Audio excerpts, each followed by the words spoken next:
So I've started on my Italian bread, and it's over there waiting, not quite 2 hours. So this recipe is something that you might not have ever heard of. It's new to me also.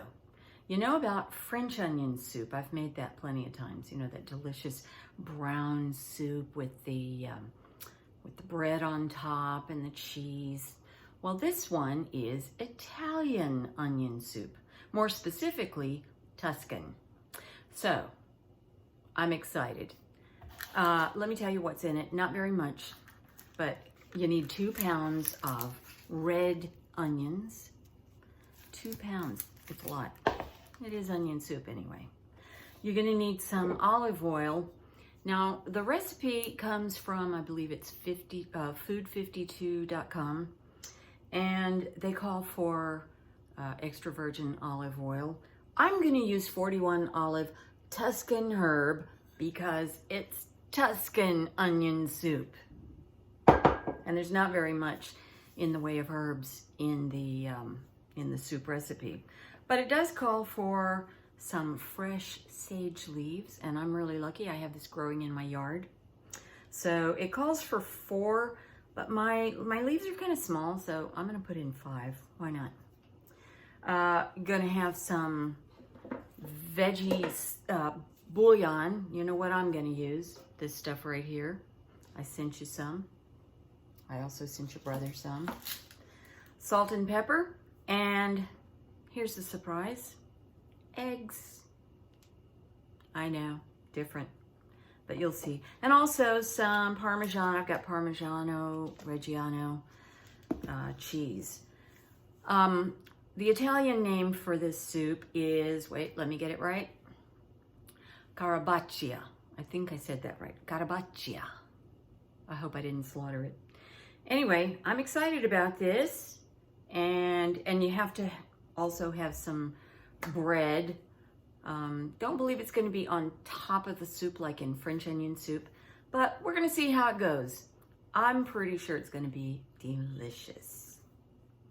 The first thing you're going to do is slice those onions thin. Since it's 2 pounds of onions, I used my Cuisinart.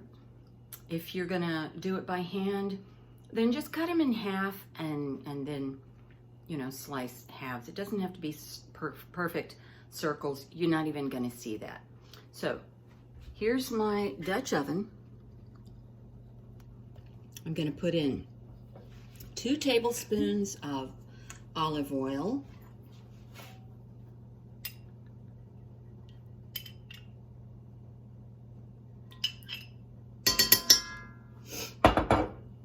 Get all of that out of there. And I'm going to heat that up, and like a high medium, and just until it's hot. And then I'm going to go ahead and put in my onions, and there's a lot of onions.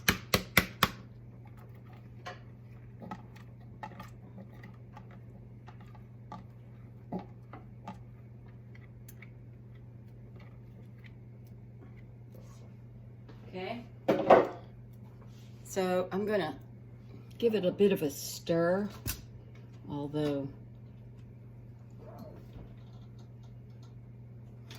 gotta find my spoon.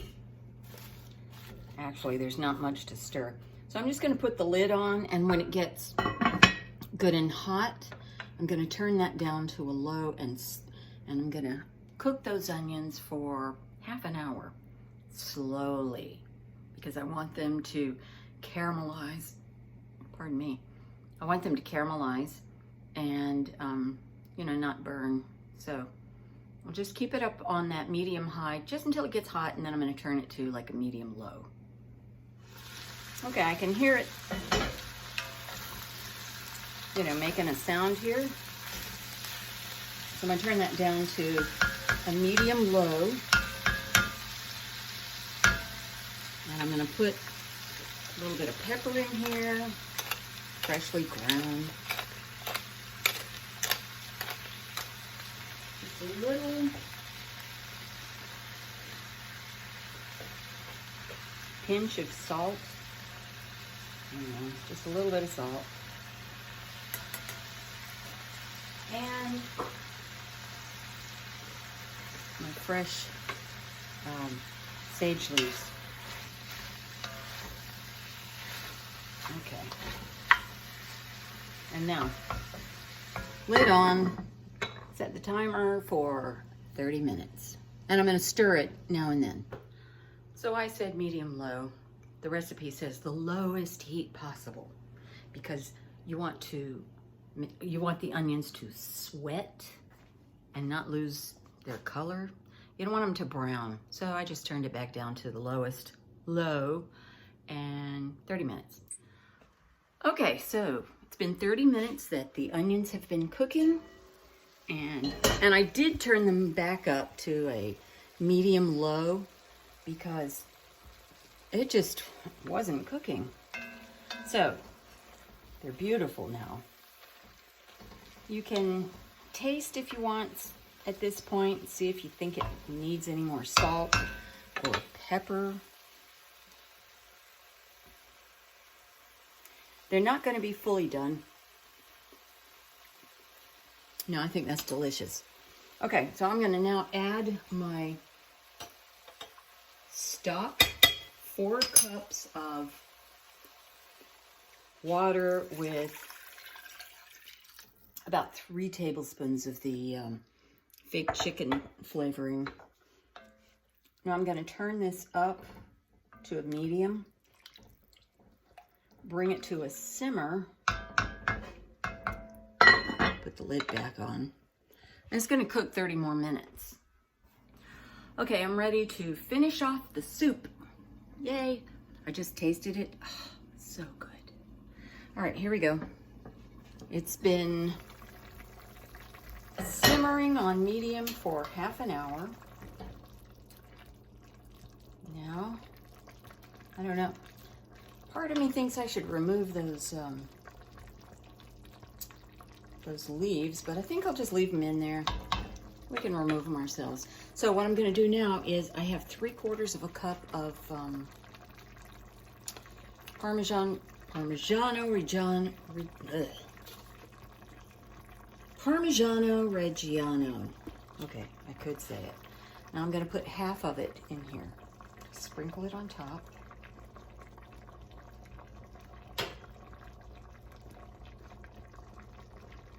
And then I'm going to drop the eggs in there. I'm going to take them out of the shell first. Actually, here's a good idea. You know how sometimes you break an egg and you get a little bit of shell. Oh, you can't see. I'm going to use this little container. I'm going to break an egg in this, drop it in one at a time, just so I can make sure that I don't, put any eggshell in there. So, here's one. Hopefully I won't break a yolk. 1.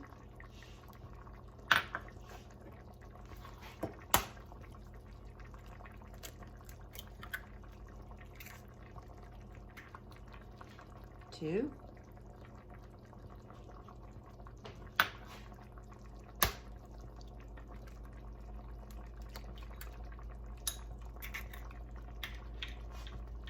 3.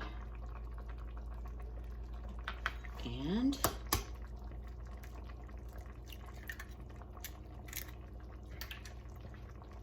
4. And now I'm going to put the rest of that cheese on top.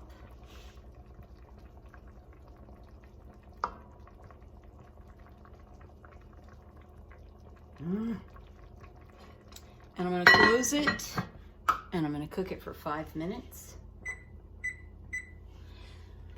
You want the egg white to be done and the yolk to be runny, unless you don't like that. But the traditional way is to have the yolk runny. So that's cooking. I think I'll probably grate some more pepper on top.